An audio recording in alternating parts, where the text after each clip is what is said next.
Anyway, so good morning all of you and welcome back. So we were in the middle of discussing the rotation chapter or rather revising the rotation chapter. तो एक छोटा सा announcement मैं पहले कर देता हूँ and that is regarding the syllabus and after that we will proceed. ठीक है ना? So therefore deleted here syllabus deletion means what? ये जो मैंने बताया it is only for CBSE. ठीक है ना? मेंस एडवांस का जब तक कोई इंफॉर्मेशन नहीं आता है let's not speculate on that, वो देखा जाएगा. ठीक है, चलो. Anyway, good morning message from धैर्य, अक्षित, कार्तिक, खुशी. अक्षित आस्क्ड कि मेंस और एडवांस पेपर नहीं होंगे. अभी देखो आइडिया नहीं है. Good morning Shivam.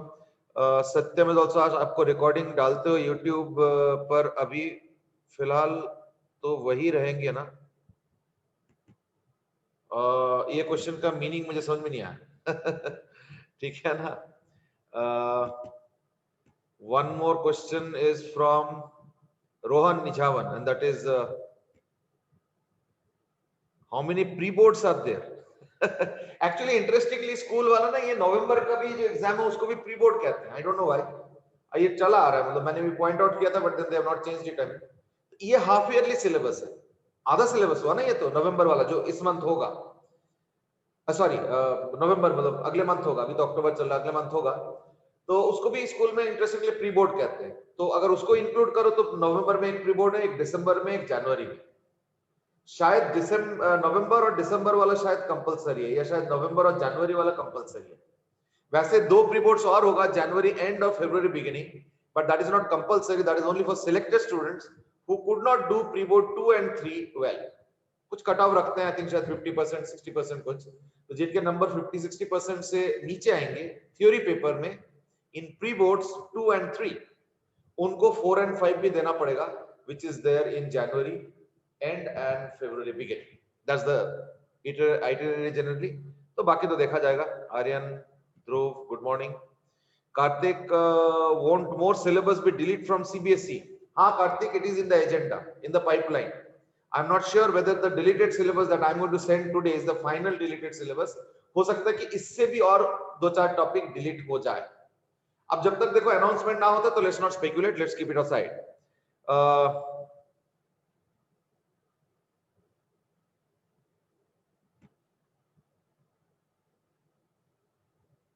दोनों मैं तो कुछ स्कूल में और कोई पेपर्स होंगे मेंस एडवांस लेवल के.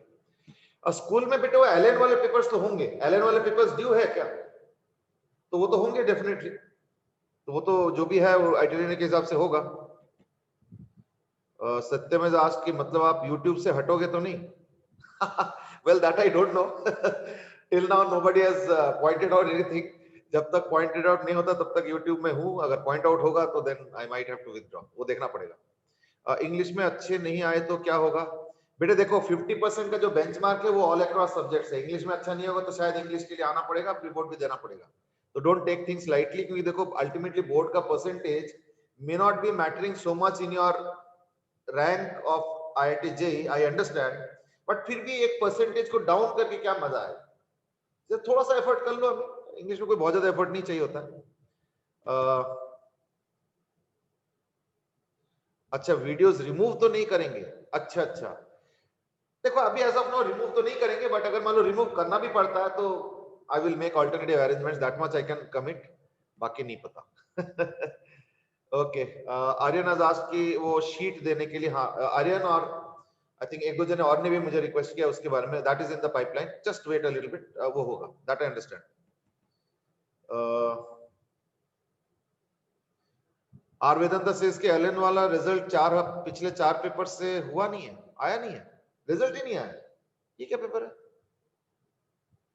नहीं, ये रविचुक सर को मैसेज करो तुरंत. अभी करो, बल्कि मैसेज कर दो रविचुक सर को कि क्या रिजल्ट क्यों नहीं आ रहा है. And politely sir next day आ जाता है. चलो. दिव्यांशिस की इंग्लिश में तो मैम मार्क्स ही नहीं देती है. That I won't agree. Marks लाने का आर्ट सीखो. किसी को तो आता ही होगा मार्क्स, आई एम श्योर. तुम लोगों के बैच में सर से लड़कियों के नंबर आते हैं. अब जो भी है आई डोंट नो, बट आते तो है ना कुछ लोगों के. तो learn the art of that particular person whoever is getting, है ना. This year students will be only partially educated this is the comment of Shivam, क्योंकि सिलेबस बहुत डिलीट हो रहा है। देखो शिवम, ये तुम्हारा आज का कमेंट थोड़ा सा ना याद कर लेना, 10 साल 15 साल बाद। मैं कह रहा हूँ सिलेबस का जो अभी इंडिया में जो सिलेबस है उसको अगर आधा भी कर दोगे ना तो कहीं कोई प्रॉब्लम नहीं आएगा, कहीं कोई प्रॉब्लम नहीं आएगा। बल्कि मैं तो कहता हूँ जैसे एटॉमिक स्ट्रक्चर पढ़ाया जाता है, एक एक्सपेरिमेंट करते हैं हम लोग एटॉमिक स्ट्रक्चर का, नहीं करते हैं ना, तो उसको पढ़ाने का क्या सेंस बनता है? वो तो रट्टा ही है एक तरीके से। मान लो ऐसे होता है सेंट्रीफ्यूगली वो करके 2-4 फॉर्मूले वैसे से, कायदे से तो उसके एक्सपेरिमेंट करना चाहिए ना, वो स्पेक्ट्रोमीटर से एक्सपेरिमेंट करके हमें खुद निकालना चाहिए कि देखो इस शेल का ये एनर्जी लेवल है, इसका ये एनर्जी लेवल है, डिफरेंस ऑफ एनर्जी लेवल इस तरीके से आता है। That is what is physics, not what we are learning from the book. अभी इसलिए कुछ टॉपिक्स डिलीट होने से फिजिक्स के नॉलेज में कोई कमी नहीं आएगा, घबराओ मत। Don't think like that. Akshay is saying कि 3 4 5 भेजे रवि सर ने, उसके बाद रिजल्ट नहीं आया। देखो रिजल्ट नहीं आया तो उसको प्लीज अभी अलर्ट कर दो, कई बार उनको भी नहीं पता रहता होगा, उनके पास इतने सारे काम है अभी। चलो ठीक है, लेट्स नाउ स्टार्ट। अच्छा, हाँ हाँ, वो एक प्रॉब्लम है। मनन इज सेइंग कि रिजल्ट ना जनरेट करें, क्यों? क्योंकि रिजल्ट अगर जनरेट करो तो शायद सिर्फ स्कूल के बच्चों का आ जाएगा, क्योंकि वो तो लिमिटेड पेपर है ना, तो वो उनको अपने सॉफ्टवेयर के तो थ्रू बेंचमार्किंग कराना है बाकी स्टूडेंट्स के साथ, तब जाके रिजल्ट का कुछ ऑथेंटिसिटी होता है। अदरवाइज 40 बच्चे में 50 बच्चे में क्या रिजल्ट लेना है, वो तो फिर यहीं पे पेपर दे देते, फिर एलन का क्या जरूरत है या नहीं? तो वो ऑब्वियसली उनके साथ बेंचमार्क करके रिजल्ट देना है। चलो अब तो मेरे नजर में आ गया, तो मैं भी एक बार रवि चुक से बात कर लूंगा कि व्हाट इज द स्टेटस हमें, क्योंकि रिजल्ट में जब तक ऑल इंडिया रैंक नहीं आया with at least few thousand students, तब तक उस रिजल्ट का कोई मायने नहीं है, उसका कोई फायदा नहीं, to be honest. So in that respect I am on your side. चलो anyway, let's now start the discussion on what we were doing yesterday. तो कल हम लोगों ने कुछ मोमेंट ऑफ इनर्शिया से रिलेटेड डिस्कशन किया था, तो मैं 2-3 क्वेश्चन दे देता हूं, एक तो स्कूप आउट वाले के ऊपर और एक जो है रॉड के ऊपर। तो स्कूप आउट वाले का क्वेश्चन क्या है ना, सपोज एक मेरे पास स्फीयर है, this is the solid sphere, और उसमें से हमने यहां पे कुछ स्कूप आउट कर लिया, ठीक है? तो ये वाला पार्ट सॉलिड है, ओके, और हमने स्कूप आउट कर लिया ये वाला पार्ट, फाइन। तो question is find out the radius of gyration through centre of mass. तो find out radius of gyration through centre of mass parallel to y axis. ये देखो इसमें अलग अलग एक्सिस हो सकता है, एक रेडियस ऑफ गायरेशन ये वाला भी हो सकता है, सेंटर ऑफ मास यहाँ पे कहीं होगा, तो एक्स एक्सिस का भी हो सकता है, मैंने एक्स एक्सिस से नहीं पूछा। तो take the mass of the remaining part of the sphere is m and radius is r. Mind you, mass of the remaining part of the sphere is m. पहले वाला m और उसमें से scoop out नहीं किया गया, जो बचा कुचा स्फीयर है उसका मास m है। You have to find out the radius of gyration. In fact, you have to find out the moment of inertia first and then the radius of gyration. तो दोनों ही कर लो, find moment of inertia and therefore radius of gyration. जैसे moment of inertia निकलेगा तो उसी से radius of gyration भी निकल जाएगा, है या नहीं? चलो go ahead. Anirudh says कि syllabus itself isn't relevant later on. Yes. So Anirudh seems to be accepting my point of view. Actually मेरा point of view इस तरीके से born out हुआ है is because आज अगर मैं तुमको बोलूंगा कि तुमको जितना ज्योग्राफी याद है, ज्योग्राफी पढ़ा था, कई साल पढ़े हो, जितना ज्योग्राफी याद है, जो चीज याद है, चाहे मैप से लेके फिजिकल ज्योग्राफी, ये वो दुनिया भर के जो भी पढ़ा है, उसको शीट्स में लिखना शुरू करो। देखना 2 पेज भरने में दिक्कत आ जाएगा, 2 पेज भरने में दिक्कत आएगा। और वो उस बारे में बात कर रहा हूं मैं जो 4 या 5 साल तक तुम लोगों ने लगातार 10th तक पढ़ा है। मुश्किल से 10th अभी कितना 1.5 साल ही तो हुआ है 10th हुआ, कोई बहुत ज्यादा ऐसा नहीं कि 10 साल बाद पूछ रहा हूं मैं, 1.5 साल हुआ है जस्ट। और इतने में 4 5 या 6 साल का पढ़ाई का आउटपुट देखना 2 पेज भी नहीं हो पाएगा ढंग से। तो therefore syllabus is not the main thing, how much of depth is there in that is the main thing. ध्रुव से इसकी हिस्ट्री भर सकते हैं। चलो हिस्ट्री में दो चार नाम ले लोगे, इतना ही होगा। चलो that's the first question, radius of gyration. और एक क्वेश्चन भी है, and that is suppose there is a rod, ये एक्सिस ऑफ रोटेशन है और ये L लेंथ का है, ठीक है ना, और ये जो रॉड है इसका जो लैम्डा है that is equal to kx²। इसका भी वही है कि यहाँ पे कहीं सेंटर ऑफ मास है, तो इस एक्सिस के अबाउट मोमेंट ऑफ इनर्शिया निकाल। तो find ICM parallel to y-axis means perpendicular to rod. ICM parallel to y-axis and perpendicular to rod. ये हो गया, तो ये perpendicular to rod हो गया और ये तो y-axis हो गया, x-axis हो गया। तो इसका जो लैम्डा है ना, मास पर यूनिट लेंथ दिया हुआ है kx²। You have to find out the ICM parallel to y-axis and hence radius of gyration through that axis। ये दो क्वेश्चंस हैं, ठीक है, ये दो क्वेश्चंस हैं। तो आई थिंक सॉलिड स्फीयर वाला का आंसर पहले दो, फिर देखते हैं।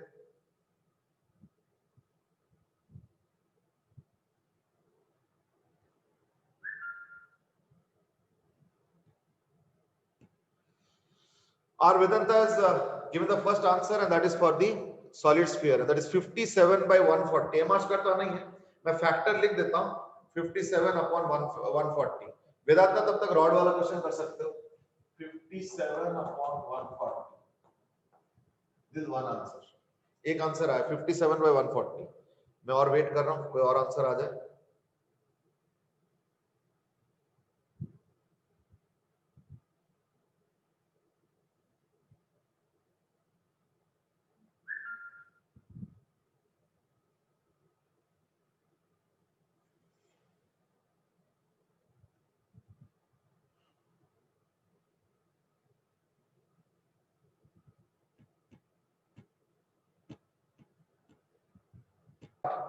पहली बात तो अगर मान लो बचा कुचा मास m है तो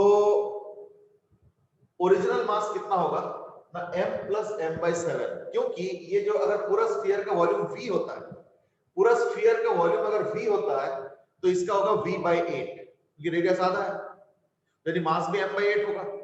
तो निकाल दोगे तो 7m/8, यानी अगर टोटल मास अगर कैपिटल M था, suppose initially mass capital M था, तो क्या रह गया 7m/8। यानी मैं लिख सकता हूं कि स्मॉल m को एज इक्वल टू 7m/8। ये relationship which is easy thing to do. अच्छा, अगर मैं अब कैपिटल M के टर्म्स में निकालता हूं तो दैट केस क्या होता है ना, ये अगर मैं इस एक्सिस के अबाउट निकालता हूं, इस एक्सिस के अबाउट, तो क्या आएगा ना, let's call it as y axis. तो IY हो जाएगा 2/5 mr², उस एक्सिस के अबाउट पूरे कैपिटल M मास का। लेकिन उसमें से माइनस m/8 वाला जो पार्ट है, ये वाला, इसको माइनस करना पड़ेगा क्योंकि वो तो हम ऐड करेंगे नहीं।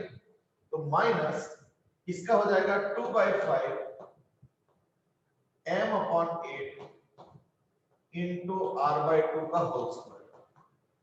ये हो गया इसके इस एक्सिस के अबाउट, जो कि खुद का सेंटर, प्लस शिफ्टिंग भी करना पड़ेगा, ये तो ये वाला है। तो शिफ्टिंग वाला कितना हो जाएगा ना, minus of m into r²। तो ये हो गया कैपिटल M के टर्म्स में IY, mind you this is IY। तो IY हो गया इक्वल टू कैपिटल M के टर्म्स में अगर करता हूं तो mr² into 2/5, और ये कितना आ जाएगा ना, 8 into 4 32 into 5 तो 160, 2/160 is 1/80, तो माइनस 1/80 माइनस ये आ गया 2 to the 4 है ना, तो 32, तो माइनस 1/32।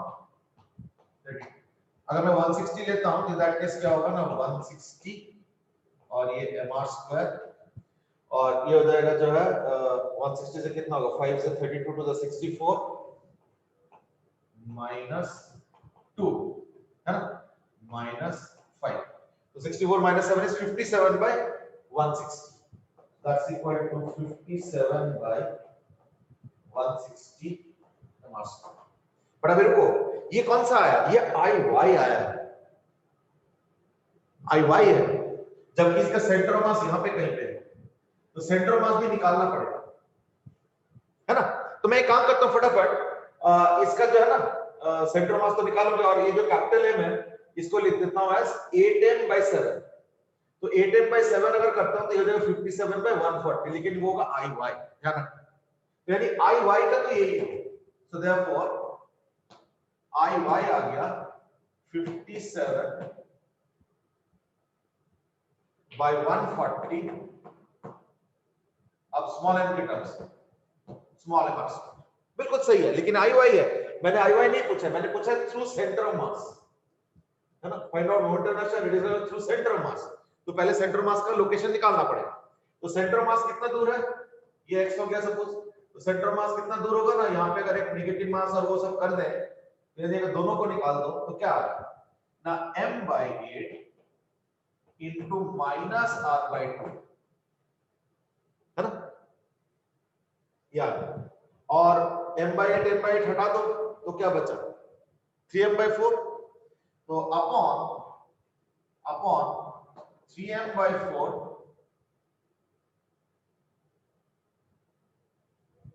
Plus m/8। तो मैंने क्या किया, मैं इसको ओरिजिन मान रहा हूं, तो इन दैट केस अगर ऐसे एक और टुकड़ा कट कर देता हूं, है ना, तो वो भी निकाल देता हूं, तो बचा कितना ना,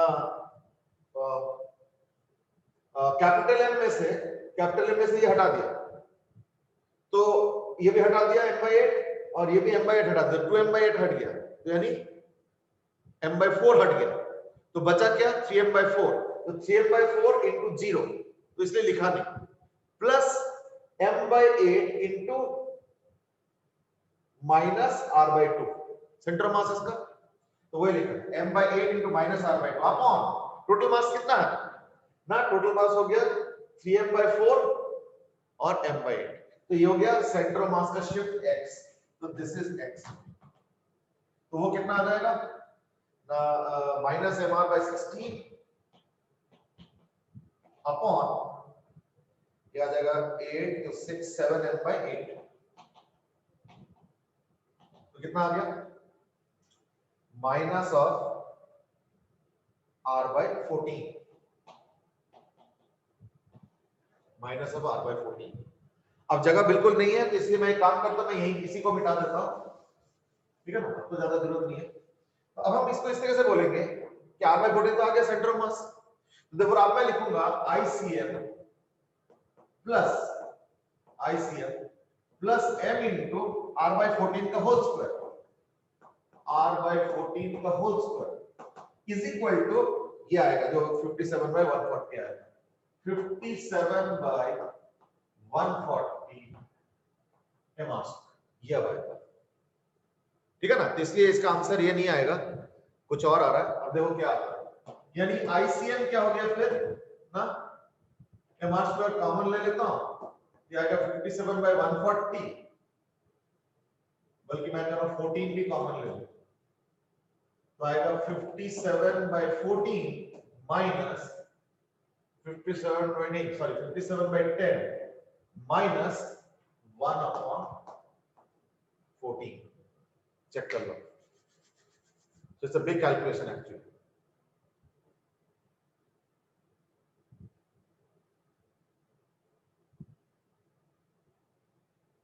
हाँ, तो ये इसका आंसर आएगा। तो ICM आ गया mr² into this, है ना। तो अगर मैं m हटा देता हूं, यानी m k² is equal to जो भी आ रहा है, तो यानी चलो हटा दो, k² क्या आ गया ना, r²/14 into, अभी तो बहुत बड़ा कैलकुलेशन है, 57 into 14 minus 10 by 16, ठीक है ना। तो ये पूरा आंसर है। अब आई थिंक कैलकुलेशन कर लो अपने आप, तो k क्या आएगा ना, √of this। अब कैलकुलेशन देख ही रहो, थोड़ा बड़ा है, इसलिए मैं अब कैलकुलेशन पे नहीं जा रहा हूं। चाहो तो कर ही देता हूँ वैसे तो, जब इतना किया है तो, है ना। Just do the calculation quickly may be. Sir वहाँ 160 नहीं था, 57/160। नहीं 57 और 160 तो कैपिटल एम के टर्म्स में है ना। अब तो सब कैपिटल एम भूल गया, अब तो सब स्मॉल एम के टर्म्स में कर रहा हूं। तो स्मॉल एम के टर्म्स में 57/140 आया था। हाँ ये वाला कैपिटल एम हटा दिया, और कैपिटल एम का यूज मैंने एक और बार किया है वैसे तो, सेंटर ऑफ मास के लिए, है ना, सेंटर ऑफ मास के लिए भी किया है। बट एक बार सेंटर ऑफ मास का लोकेशन आ गया तो मैं let me revert back to my original mass which is small M, है नहीं, तो वो चीज ठीक है। तो अभी थोड़ा कैलकुलेशन ज्यादा है तो मे बी आई कैन, बाकी खुद ही कर लेना अपने आप कैलकुलेशन में, कोई दिक्कत नहीं। एक सेकेंड,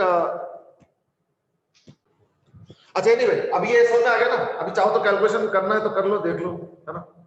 आई थिंक क्या कैलकुलेशन करना है इतना,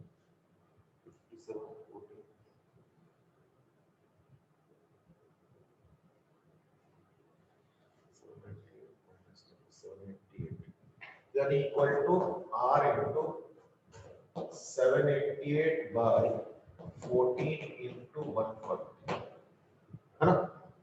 तो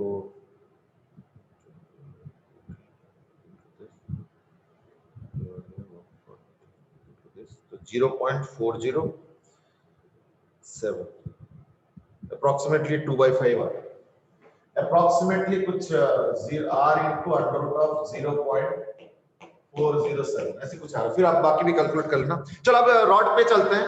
अक्षय दास की एक चीज पूछनी थी कि अगला वाला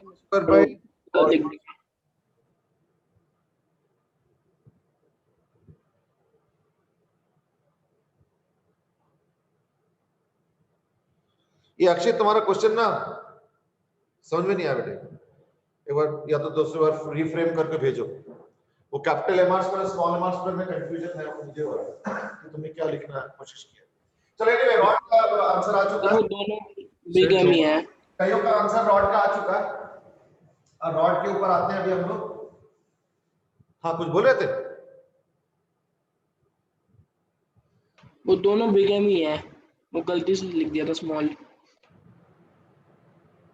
नहीं बट तुमने कई बार स्मॉल एम कैपिटल एम कई बार लिखा ना, तो लास्ट में से देख लो, वो जो लास्ट पेज है उसमें सारा ठीक कर दिया था। लास्ट वाला सही है। एक चीज पूछनी थी, स्पूल में स्पूल का moment of inertia capital M R square और capital M R square plus capital M small R square. हाँ जनरली यही होता है। वो एक्चुअली पता क्या होता है कि अगर मान लो एक डिस्क लिया जाए ना, एक बार फिर भी चेक कर लेना, अगर एक डिस्क लिया जाए जिसकी जो कि ऐसे है, तो ये अगर r है और अगर ये r है, तो जहां तक मुझे याद आ रहा है इसका मोमेंट ऑफ इनर्शिया होता है mr square plus r square by 2, ऐसे कुछ होता है शायद, ठीक है ना, एक बार चेक कर लेना। बट जहां तक मुझे याद आ रहा है इसका यही होता है। तो अगर एक स्पूल लेते हो जो कि अंदर से हॉलो है और बाहर से धागे से बना है, जैसे मान लो धागे का यहाँ से स्टार्ट किया धागे, तो फिर धागा तो कई बार मोटे मोटे धागे का लेयर भी तो होता है ना, तो इन दैट केस वो जो बाहर का लेयर का जो मोमेंट ऑफ इनर्शिया बनेगा वो यही बनेगा। फिर भी चेक कर लेना। But if my memory serves right, तो अगर बीच में हॉलो है, बीच में हॉलो होना चाहिए ध्यान रखना, तो बाहर वाला पोर्शन अगर स्मॉल एम है और अगर स्मॉल आर और कैपिटल आर है, इन दैट केस इसका जो मोमेंट ऑफ इनर्शिया होता है वो m into small R square plus capital R square by 2 ही होता है, ठीक है ना। फिर भी चेक कर लेना। अच्छा ध्रुव ने आंसर दिया 61 KL5/1280। मनन नहीं, देखो रेडियस ऑफ गायरेशन में L5 नहीं हो सकता बेटे, रेडियस ऑफ गायरेशन में L ही होगा, तो वो थोड़ा ध्यान रखना, L इनटू समथिंग। अब बाकी कैसे मैनेज करना है वो देख लो। तन्मय इज गिवन 3/80 और KL5/80। मनन डंगवाल और मनन दोनों ने KL5/80 दिया है, आर वेदांत ने दिया 183/1280। चलो मैं देखता हूं सर मैंने भी दिया, क्योंकि सेंटर मास के ऊपर पूछा गया है, तो सबसे पहले काम करना पड़ेगा इज दैट कि पहले मैं i y निकालता हूं, तो क्या होगा ना, kx² dx is mass into x square, तो mr स्क्वायर हो गया, integration 0 to l and that is equal to KL5/5, ठीक है ना। ये हो गया moment of inertia about i y। इसके बाद मैं निकालता हूं मास क्या होगा, मैं इंटीग्रेशन kx² dx तो इज इक्वल टू के एल क्यूब बाय 3। तो मैं एक काम करता हूं, इसको मैं लिख लेता हूं 3/5 इनटू एम एल स्क्वायर। क्यों? क्योंकि के एल क्यूब बाय 3 रख दो और एक 3 रख दो और इनटू एल स्क्वायर करो, तो 3/5 आ गया, बीच का एम आ गया और एक एल स्क्वायर आ गया। यानी मास एम, मास के टर्म्स में आई वाई हो गया 3/5 एम एल स्क्वायर। अब आ जाओ सेंटर ऑफ मास। तो सेंटर मास कहां पे आएगा ना, kx square dx into x का इंटीग्रेशन 0 टू l है ना, अपॉन kx स्क्वायर dx का इंटीग्रेशन 0 टू l। तो इसका तो मालूम है kl क्यूब बाय 3 और ये हो जाएगा kl 4/4। हाँ, तो kl 4/4 upon kl cube by 3 यानी हो गया 3/4 l। ठीक है, इसका जो सेंटर ऑफ मास आ रहा है वो आ रहा है 3/4 है, तो यानी ये हो गया 3/4 है। अब तो नहीं निकल गया, तो अब मैं इसको लिख सकता हूं ICM plus m into GL/4 का होल स्क्वायर, है ना। ICM plus m into 3L/4 का whole square is equal to ये वाला 3/5 ml। तो फिर ICM क्या आ जाएगा, तो देयरफॉर ICM हो जाएगा equal to ml square common ले लो तो आ जाएगा 3/5 माइनस 3/5 माइनस 9/16। ठीक है ना, तो 80 तो ठीक है, 5 से 16 to the 48 45 3/80। हाँ ठीक है, 3/80 ml स्क्वायर बिल्कुल सही आ रहा है, 3/80 ml स्क्वायर। ठीक है, ये एकदम सही है। तो 3/80 ml स्क्वायर अगर मान लो वो होता है, क्या बोलते हैं, ICM होता है। ठीक है ना, ICM आ गया 3/80, तो यानी रेडियस ऑफ गायरेशन क्या हो जाएगा फिर ना, equal to L into under root of, ये काम करो 16 तो बाहर ही निकाल दो, तो L/4 into under root of 3/5 ये आएगा L/4 into under root of 3/5। ठीक है, दैट्स द आंसर। तो KL 5/80 जो आ रहा था वो ICM का सही था। अच्छा नहीं, वो सही नहीं था, या हो भी सकता है सही, क्योंकि उधर 3/5 था ना। हाँ ठीक है, वो भी सही है। मैंने एक्चुअली m के टर्म्स में लिखा है तो उतना चलता है, तो यानी KL 5 वाला आंसर सही था, बट क्योंकि मैंने m के टर्म्स में लिखा है तो मेरा आंसर इसलिए KL 5/80 नहीं आ रहा, मेरा आ रहा 3 ml स्क्वायर बाय 80। थोड़ा सा मॉडिफाई हो गया, बट जिन्होंने आंसर दिया KL 5/80 they have given the right answer. लेकिन उसको और आगे ले जाना था हमें, क्यों? क्योंकि इस बार सेंटर ऑफ मास के हिसाब से हमें वो मास के टर्म्स में सारा आंसर चाहिए। ठीक है ना, चलो ठीक है। वेदांत एक बार चेक कर लो बेटे, कहां पे गड़बड़ हुआ है, जो भी हुआ है एक बार चेक कर लो, वेयर इज द मिस्टेक। चलो, so that was about your scooping out and variable mass density के ऊपर क्वेश्चन। ठीक है,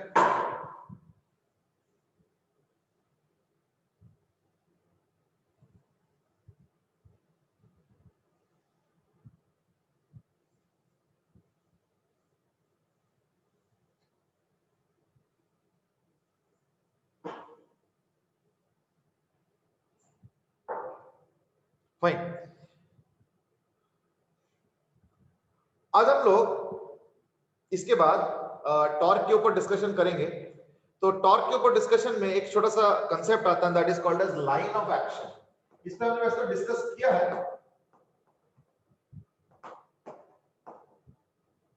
बट फिर भी सपोज ऐसे कि मैंने क्या किया, एक रॉड है जिसका लेंथ है L, ठीक है, जिसका लेंथ है L, और हमने यहां पे एक फोर्स लगाया। अगर तुम इसको y एक्सिस मानो और इसको अगर x एक्सिस मानो तो वो फोर्स ऐसा है, ये L/2 दिया हुआ है, यहां पे उसको पिन किया गया, दिस इज द पिन, यानी rod free to move about this है इन द xy प्लेन, इस कॉर्नर पर, ठीक है, लाइक दिस, और इस पे एक लोडिंग किया गया, So the loading is given by load density, that is equal to load per unit length. वैसे रॉड मासलेस है, रॉड में कुछ नहीं है, लेकिन रॉड के ऊपर लोडिंग किया गया, वो देखो कैसे, ना is equal to kx3 if I take this as the origin. Fine, तो तुमको बताना है कि इस केस में line of action of force क्या है. Now you might ask what do you mean by line of action of force. तो इसके ऊपर हमने याद होगा डिस्कशन किया है थोड़ा सा, इवन रिसेंटली भी किया था 2-3 महीने पहले जब हमने वो ईएमआई चैप्टर में रॉड के ऊपर डिस्कशन किया था. तो मुझे जहां तक याद आ रहा है शायद हमने डिस्कस किया था. Line of action of force का मतलब क्या हुआ, सपोज मैं कहता हूं ये क्या फोर्स लगा रखा है, इतने सारे फोर्स वेरिएबल और ये वो सब है ना, वेरिएबल लोडिंग छोड़ो, इनको हटाओ और एक सिंगल फोर्स से रिप्लेस करो. तो वो सिंगल फोर्स कहां पे लगना चाहिए, वो सिंगल फोर्स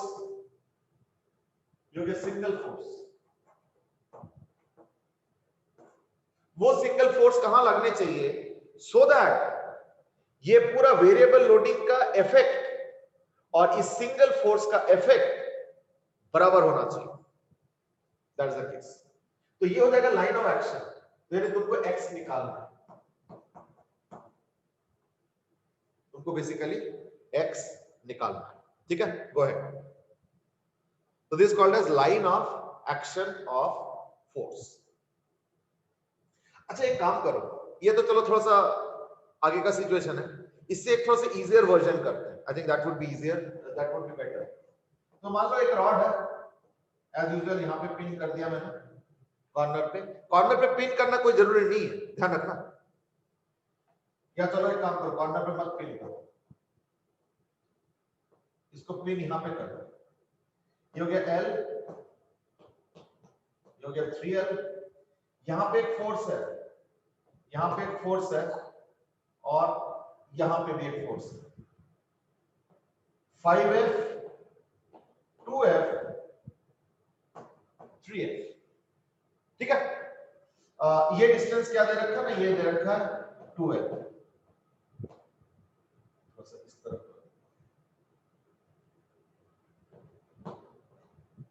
ये डिस्टेंस दे रखा है 2L. Find line of action of external force. Find the line of action of external force. ये पर्टिकुलर क्वेश्चन पहले सॉल्व करो. इसका जो पिन किया है ना, ये L डिस्टेंस दूर किया, टोटल रॉड का लेंथ है 4L. तो पिन से कॉर्नर पे 3F फोर्स है ऊपर की तरफ, यहां पे भी एक ऊपर की तरफ 2F फोर्स है और जो है, एक मिनट रुक जाओ, 5F नहीं, इसको थोड़ा चेंज करो, इसको करो 6F. 6F है, तो ये 3F 2F 6F. और तुमको बताना है कि इसका line of action of force किधर. Go ahead.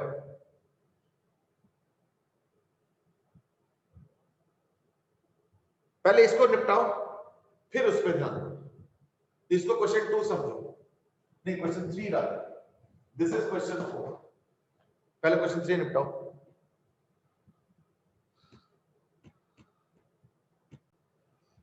सिर्फ 2 ही आंसर आए. वेदांता का ये वाला आंसर है फॉर क्वेश्चन नंबर 4, प्रणय का ये वाला आंसर है फॉर क्वेश्चन नंबर 3. चलो now let me start question number 3 first. पहली बात तो line of action of force में क्या होता है ना, नेट फोर्स हमें निकालना पड़ता है. तो नेट फोर्स क्या है, 2F और 3F. अच्छा भाई, तो एक चीज देखा होगा कि यहाँ पे 5F फोर्स दिया था मैंने पहले, बाद में मैंने चेंज करके 6F किया. तो यू माइट से 5F होता तो क्या करते ना, 5F अगर होता तो line of action of force would have been at either plus infinity और माइनस इंफिनिटी. ठीक है ना, ऊपर की तरफ या नीचे की तरफ, डिपेंड करते हैं ऊपर की तरफ दे रहा है नीचे की तरफ. तो जैसे इस केस में क्या हो रहा है, देखो अगर मैं टॉर्क देखता हूं तो टॉर्क कितना आ रहा है ना. अगर मान लो मैं क्लॉकवाइज को पॉजिटिव लेता हूं, suppose I take clockwise as positive. ठीक है. अच्छा by the way, let me start with that 5F वाला थिंग. 5F वाले में क्या हो रहा है, अगर ये 5F होता है, ये 2F और 3F, तो देखो 2F 3F मिलके 5F है, ऊपर से भी 5F है. मेरी नेट फोर्स कितना हो गया, 0. लेकिन नेट टॉर्क 0 नहीं होगा. देखना अगर ये 5f होता तो जो पहले काम करूं, मैं 5f लेके पहले सॉल्व करता हूं, तो मैं इसमें थोड़ी देर के लिए 5f कर देता हूं, क्या दिक्कत है? In that case clockwise torque को अगर पॉजिटिव लेते हो, इन दैट केस जो नेट टॉर्क आएगा वो आएगा 5f into 3l 15fl minus 2f 2l, so 10fl minus 2f into 3l, that is minus 6fl, और ये भी क्लॉकवाइज है तो देखो ये भी पॉजिटिव आएगा प्लस 3fl। ये होता अगर 5f होता तो, अभी 5f है नहीं याद है, बट चलो कोई नहीं, पहले 5f का सॉल्व करते हैं। तो is equal to 10 minus 6 is 4 plus 3 7, यानी equal to 7fl। This is torque. लेकिन इफेक्टिव फोर्स क्या है? 0, तो यानी 0 into परपेंडिकुलर डिस्टेंस, अच्छा बाय द वे क्लॉकवाइज है तो 0 into perpendicular distance, so 0 force into perpendicular distance must be equal to 7fl clockwise। ये चीज है, ठीक है, 7fl clockwise।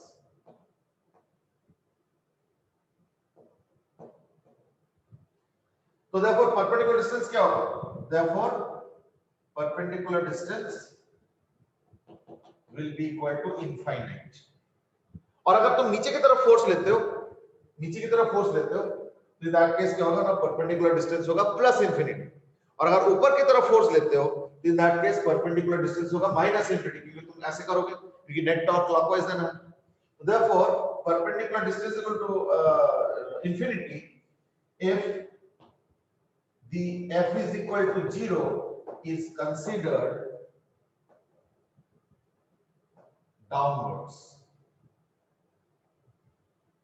डाउनवर्ड्स अगर ले रहे हो f is equal to 0 वाले फोर्स को, तो यू माइट से कि जीरो फोर्स का अपवर्ड और डाउनवर्ड क्या होता है? जीरो फोर्स का तो डायरेक्शन ही नहीं होगा। I understand what when I am saying zero force means 0 plus force, यानी limit tends to 0 plus, minus नहीं लिया मैंने, प्लस और डाउनवर्ड्स, तब तो लाइन ऑफ एक्शन हो जाएगा परपेंडिकुलर डिस्टेंस प्लस इंफिनिटी। और नहीं तो क्या होगा, अगर तुम अपवर्ड डायरेक्शन को लेना चाहते हो तो इन दैट केस क्या होगा, minus infinity. That's what I was saying. If perpendicular distance, the same perpendicular distance will be equal to minus infinity if f net is taken upwards। obviously null force का तो कोई upward और downward होता नहीं है, तो when I am saying upward and downward it means a very small force, and then upward और downward के हिसाब से प्लस इंफिनिटी या माइनस इंफिनिटी। देखो इसमें प्लस इंफिनिटी आ और इसमें माइनस इंफिनिटी। ये तब होता अगर मैं 5f फोर्स को लिया होता, लेकिन हमारे क्वेश्चन में मैंने चेंज करके 6f किया था, तो ठीक है, अच्छी बात है। अगर इसको 6 कर दो तो 6f into 12 is what, 12fl। तो 12 minus 6 is 6 plus 3 is 9, तो यानी हो जाएगा 9f। और जो नेट फोर्स आ रहा है वो डाउनवर्ड सही, देखो 5 2f और f 3f, अच्छा नहीं सॉरी, यहां पे तो 3f था, सॉरी, है ना। तो 3f और 2f 5f और नीचे 6f, यानी there is a net force downwards of f, और ये क्लॉकवाइज है, यानी ये जो लाइन ऑफ एक्शन होगा ना वो इस पिन से इधर की तरफ होगा, तब ना क्लॉकवाइज टॉर्क जनरेट होगा।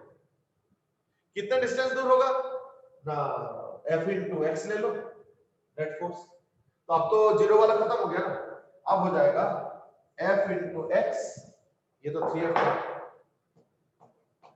अब हो जाएगा net f into x is equal to ये 9fl, और x क्या आ जाएगा फिर ना,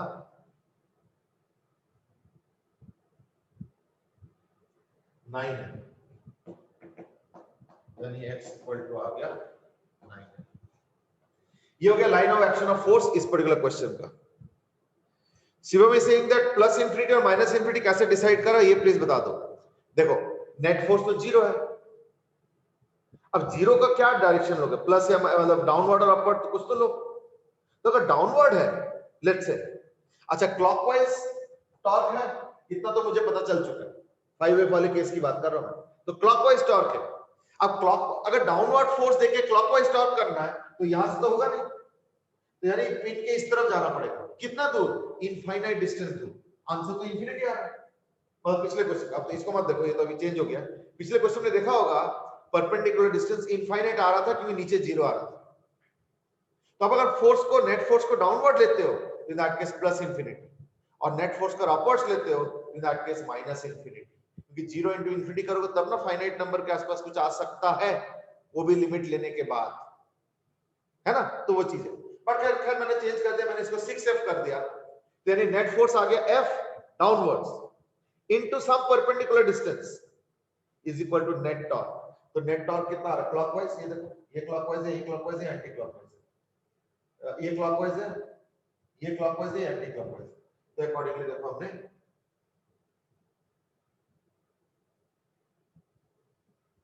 तो ये क्लॉकवाइज होगा 6f into 12, ये भी क्लॉकवाइज होगा 3f into l, और ये एंटी क्लॉकवाइज हो गया 2f into 3f। बस, तो नेट फोर्स तो आ गया डाउनवर्ड्स, क्योंकि f 5f ऊपर है, 6f नीचे है, तो नेट फोर्स डाउनवर्ड्स है, और क्लॉकवाइज टॉर्क बनाना है, यानी line of action of force has to be towards the right of the pin, तब ना फोर्स ऐसे देके इसको क्लॉकवाइज घुमाओगे, अदरवाइज कैसे होगा। बाकी तो क्वेश्चन में कोई दिक्कत नहीं है। f into x, है ना, ये x ले लिया मैंने, line of action of force pin से x डिस्टेंस दूर, तो f into x is equal to 9 into fl, जो टॉर्क आया था, तो x कितना आ गया, f कैंसिल, और ये अदर x इक्वल टू 9। मैं नाउ यू सी, तो रॉड के बाहर चला गया, तो क्या करें, कांट हेल्प। अच्छा, थोड़ी देर पहले तो आंसर प्लस इंफिनिटी और माइनस इंफिनिटी आ रहा था, वो तो रॉड के टोटली बाहर होगा, इसलिए रॉड के बाहर होना is nothing surprising, I have no issues with that. चलो I think now this okay settle. अब हम इसको देखते हैं, इसमें तो कोई इंटीग्रेशन चाहिए होगा, है ना, तो इंटीग्रेशन कैसे करें, है ना। तो इंटीग्रेशन होगा इस बार कि अगर मैं पर यूनिट लेंथ को ले लेता हूं kx3, आई थिंक kx3 भी दिया था शायद, है ना, तो वेट पर यूनिट लेंथ, तो मैंने फार्मूला दिया था, आई थिंक शायद kx3 दिया था, kx3 दिया था, स्क्वायर दिया था, क्यूब भी दिया था ना। अच्छा, इसका आंसर कुछ कुछ आया हुआ है, 62L/75 प्रणय और मनन का आया है, सत्यम 9/10 into L आया फोर्थ का, x3 दिया था, हाँ ठीक है, तो यानी kx3, ठीक है, तो यानी dw is equal to kx3 into dx, ये होगा, you can load kx3 into dx, लेकिन जब टॉर्क होगा तो क्या होगा, टॉर्क हो जाएगा x, अगर मैं छोटा सा सेक्शन लेता हूं यहां पे of let's say length dx, तो क्या होगा, यहां पे जो लोड आ रहा है वो आएगा kx3 into dx, ये है, और into x, है ना, यहां से x ले रहा हूं, प्लस l/2, यानी आ जाएगा जो टॉर्क जो आएगा वो आएगा kx3 into x plus l/2 dx 0 to l, पूरा लेना है,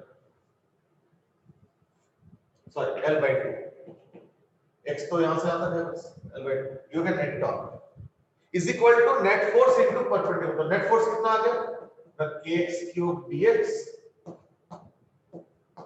0 से l/2, you get net force into यहां से परपेंडिकुलर डिस्टेंस पता नहीं क्या आएगा, तो मैं उसको ले रहा हूं एज इफेक्टिव डिस्टेंस d, तो ये हो गया line of force, action of force, तो मैं उसको ले रहा हूं as, I think that's it, net force into distance आ गया, तो ये तो आ जाएगा kx4, यानी kx4 को x5/5 तो kl5/5 प्लस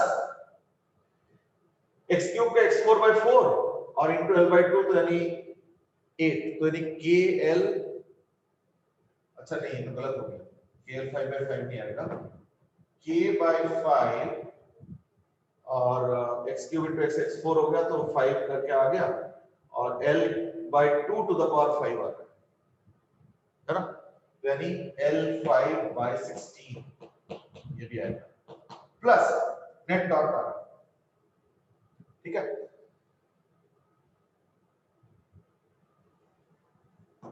ये अलग है, प्लस kx3 का होगा kx4/4 और 0 to l/2, यानी k into l/2 4/4 into l/2,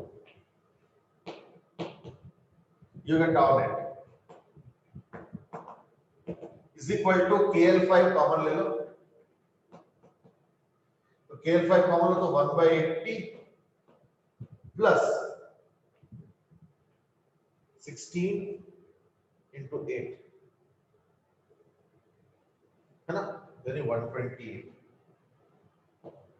1 upon ये हो गया नेट टॉर्क। और नेट फोर्स कितना आ गया, L/2 है तो ले x square. Excuse me, x की वजह से 4/4 16 to 32 और 4 into 4 is what 120, ठीक, ये भी सही। और ये हो जाएगा kx 4/4 यानी k/4 into L/2 to the power 4। x तो वही 0 से L/2, तो कितना आ गया ना, to the power 16 into 4 64 is equal to KL4/64। ये है। सर एक्सक्यूज मी, हाँ बेटे, सर वो 1/60 होगा 1/80 की जगह। ये वाला बोल रहे हो, कहां पे 1/60 होगा,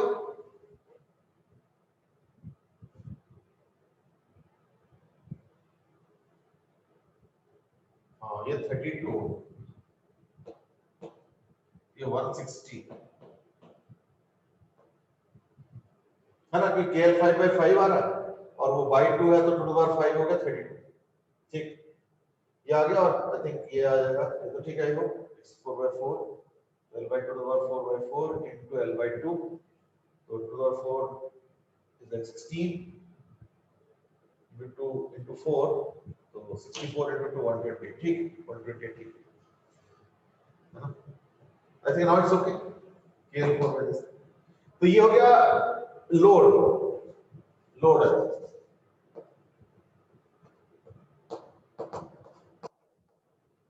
is equal to integration dw is equal to integration r।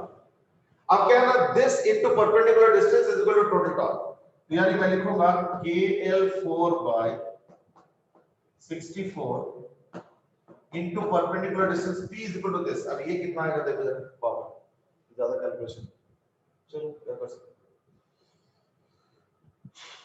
32, in fact मुझे कॉमन लेना चाहिए था, अगर 32 में कॉमन ले लेता हूं ना तो बेटर होगा।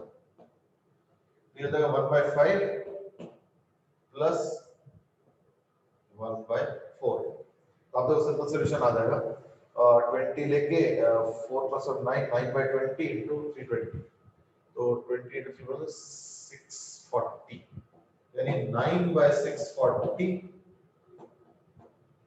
KL4।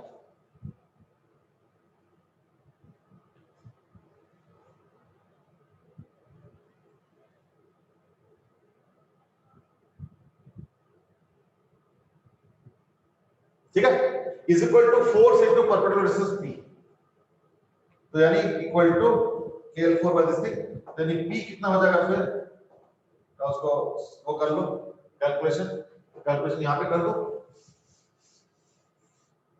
ये हो जाएगा into 64, that's it, bye KL4। ये कैंसिल तो नहीं होना चाहिए,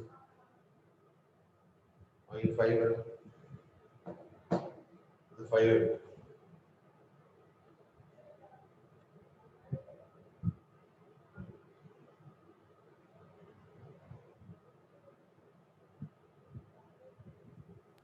सर राइट साइड पे राइट साइड में 5 वाली टर्म 4 वाली टर्म उधर KL यहाँ पे आपको 5 लिखना है। 64 होगा,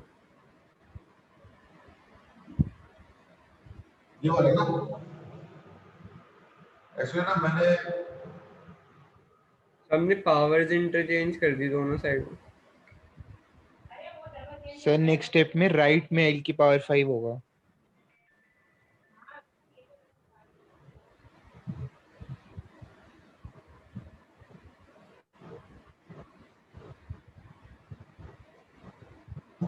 ये बोल रहे हो सर, और Yes, sir. उधर 5 होगा। यस सर, है ना, अब तो ठीक है ना, चलो देख लेना, कुछ 9/64 L आ रहा है, एक बार कैलकुलेशन भी चेक कर लेना, बट यही आ रहा है फिलहाल। सर आपने ओके अबाउट किया पूरा ये पिन के अबाउट सर जो x है वो ओरिजिन से लिया है। हाँ, क्योंकि फोर्स, देखो फोर्स के लिए ये y एक्सिस और x एक्सिस है, लेकिन टॉर्क में पिन के अबाउट चाहिए, तो हर फोर्स जो x डिस्टेंस दूर है उसको मैंने L/2 प्लस x कर दिया, वो चीज।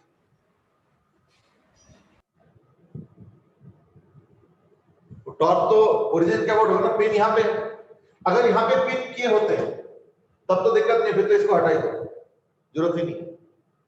बट क्योंकि पिन यहाँ पे है तो जो भी x डिस्टेंस है प्लस L/2 ऐड करना पड़ेगा, और जो यहाँ का लोड है वो है kx³ dx, तो kx³ dx होगा load into perpendicular distance x plus L/2, तो टॉर्क आया, तो net torque is equal to net force into effective distance d। Effective distance मतलब जिसके अबाउट ये लाइन ऑफ एक्शन बनेगा, and therefore we get the line of action out. तो last में 9/10 होगा। हाँ, आखिरी स्टेप में 9/10 आएगा, वो 64 कट जाएगा डिनोमिनेटर में। हाँ 9/10 आ, ठीक है, 64 कट गया तो 9/10, ठीक सर वो तो ध्यान नहीं दिया मैंने। 9/10 में से कई लोगों ने दिया है सर, फोर्स में L/2 से L नहीं होनी चाहिए लिमिट्स? हाँ, फोर्स में L/2 से L लिमिट्स नहीं होनी चाहिए? नहीं नहीं नहीं, हमने लोडिंग वाले का ओरिजिन यहाँ पे लिया है, देखो ध्यान से, लोडिंग वाले का ओरिजिन ये है, इसलिए 0 से L/2 ये लिमिट है, ठीक है ना। और टॉर्क वाले में x प्लस L/2 किया, तो यानी वो भी x इक्वल टू 0 से स्टार्ट होगा, यानी पहले वाले फोर्स का टॉर्क L/2 से निकलेगा और आखिरी वाला L से निकलेगा, लेकिन वो L कैसे है ना, x प्लस L/2 करके L आ रहा है, तो आखिरी वाले के लिए x हो जाएगा L/2 और ये L/2, तो वो जो L आ रहा है वो x प्लस L/2 करके आ रहा है, तो ऑटोमेटिक एडजस्टेड है, क्योंकि जो फोर्स का पैटर्न दिया हुआ वो है kx³ with this as the origin. ये डिफरेंस था क्वेश्चन। और पिन यहां लगा, पिन अगर यहां लगा दो तो दैट केस ये L/2 टर्म खत्म कर दो, बाकी एज इट इज, बाकी एज इट इज। ये सर वो हमें शुरू में लगा कि वो kx³ में जो x का वेरिएशन है ना वो आपने पेन से दिया हुआ, तो इसलिए शायद कंफ्यूजन हो गया। नहीं नहीं, वो तो मैं समझ गया, लेकिन फिर देखो ड्राइंग में तो फिर यहां से स्टार्ट नहीं होता ना, फिर तो यहीं से जाता है ऐसा है ना, ये तो 0 यहां से स्टार्ट नहीं होता ना, अगर ऐसा कुछ होना होता तो, ठीक है ना, तो दैट वाज द डिफरेंस। चलो ठीक है, हाँ Shivam you are right, pin से तो हो भी नहीं सकता अकॉर्डिंग टू द फिगर इस पर्टिकुलर क्वेश्चन, लेकिन कल को अगर पिन यहां पे हो जाए तब तो यहीं से होगा कैलकुलेशन, क्या दिक्कत है, फिर वो L/2 वाला टर्म जरूरत ही नहीं है, बाकी सब एज इट इज रहना, ठीक है। चलो anyway that was all your line of action of force.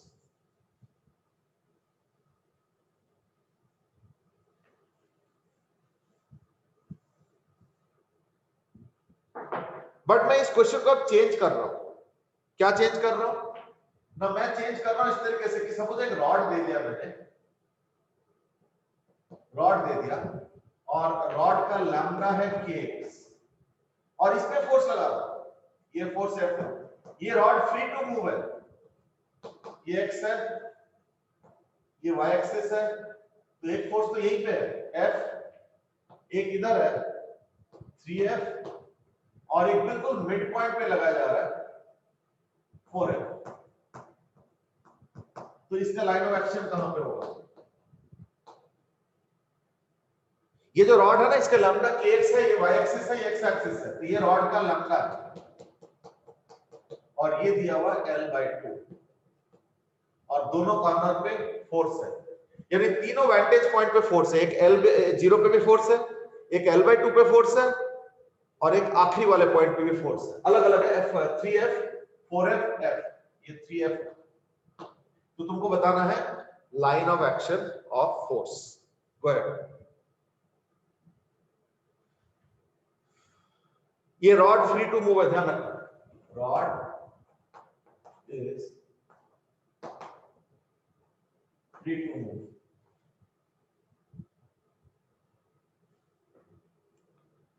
जल्दी करो। सर ये बीच में से पिंड है? ये पिन नहीं है, ये जस्ट सेंटर रिप्रेजेंट कर रहा है L/2, no pin, free to move, पहले बताया।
अगर मैं इसका 6 ही लेता हूं एलसीएम, तो 6 is 2 3 is 6, यानी L कॉमन लो, 3 plus 4 plus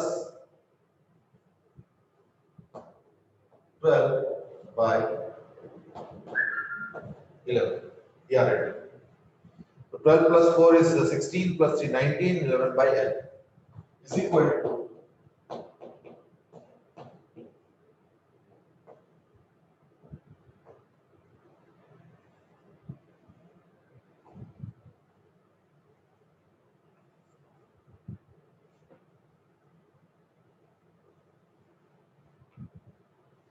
2D आ रहा है तो सॉरी, ये तो 12 आएगा।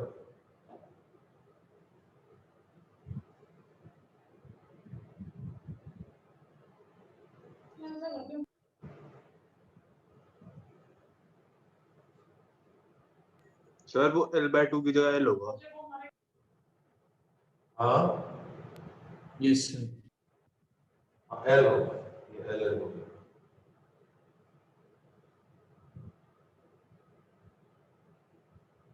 ठीक, अगर 12 कर दो तो 2 तो आएगा, तो 6 ही था वो 12 हो जाएगा, और 6 हो गया तो यानी L से हो गया 6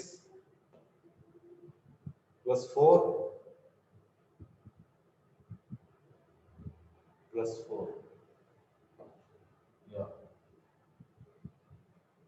14 by 12 यानी 7 by 6, ऐसे कुछ आ रहा है, चेक कर लो। अरे कैलकुलेशन है ना, 2FD वाली साइड में उसका वेट ऐड नहीं करेंगे, है ना, ये 7 by 6 L, ठीक है, that's the answer.